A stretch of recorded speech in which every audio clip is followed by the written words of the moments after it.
आज एक असं शैक्षणिक साहित्य आपण तयार केलेलं आहे की जे साहित्य प्रत्येकाच्या वर्गात असावं इतकं उपयोगी शैक्षणिक साहित्य काय तरी एक साधी फ्रेम आहे, आपल्याला दिसत असेल साधी एक फ्रेम आहे आणि बॉक्सची फ्रेम याच्यावरती आपण काच लावली आहे आणि सगळ्यात महत्त्वाचं म्हणजे वरची बाजू जी आहे ही बाजू आपण ओपन ठेवली अशी।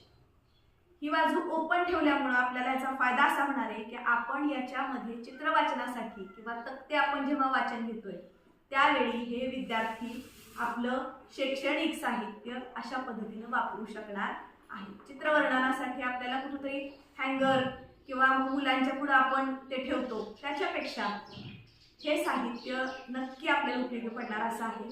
सेफ आहे, सगळ्यात महत्त्वाचं वापरायला खूप इझी आहे। अशा पद्धतीने आपण हे सगळं साहित्य आपण सहज वापरू शकतो।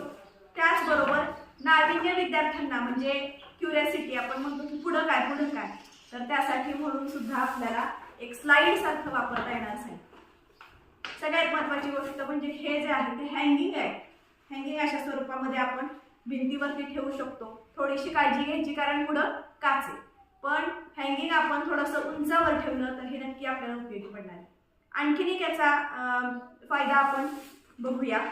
त्याचबरोबर आपल्याला ज्या पेट्या दिलेल्या आहेत या पेट्यांमध्ये सुद्धा आपल्याला बरेच कार्ड दिलेले आहेत, ते असे फायबरचे किंवा प्लास्टिकच्या स्वरूपाचे आहेत। मग हे जे कार्ड आहे ते आपण मुलांना असं सहज देतो, त्याच्याऐवजी जर आपण असे त्याच्यामध्ये या बॉक्समध्ये किंवा या फ्रेममध्ये असे जर ठेवले तर नक्कीच विद्यार्थ्यांना खूप असं नाविन्यपूर्ण वाटणार आहे।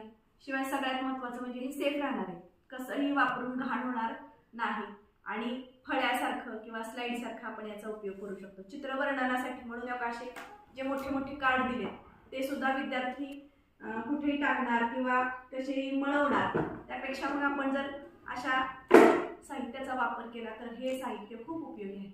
आणखीन एक उपयोग म्हणजे आपल्याकडचे जे फोटो फ्रेम असतात बऱ्याचदा फुटतात, मग आता आपण दरवेळी नवीन घेणार का तर त्याच्याऐवजी त्या फोटो फ्रेमच्या आतमध्ये असणाऱ्या एखाद्या नेत्याचं किंवा महान व्यक्तींचे जे फोटो फ्रेम आहेत किंवा त्याच्या आतमध्ये जे फोटो आहेत ते फोटो सुद्धा आपण याच्यामध्ये लावू शकतो आणि वेगवेगळ्या जयंती आणि पुण्यतिथीच्या वेळी आपण विद्यार्थ्यांना माहिती देण्यासाठी किंवा कार्यक्रमामध्ये सुद्धा याचा वापर करू शकतो। असं हँगिंग स्वरूपाचं बॉक्सचं स्टँड, मल्टीपर्पज स्टँड आपण तयार करून घेतलेलं आहे आणि सर्वांनी असं स्टँड नक्की बनवून घ्या, हे खूप छान यूज होण्यासारखं आहे।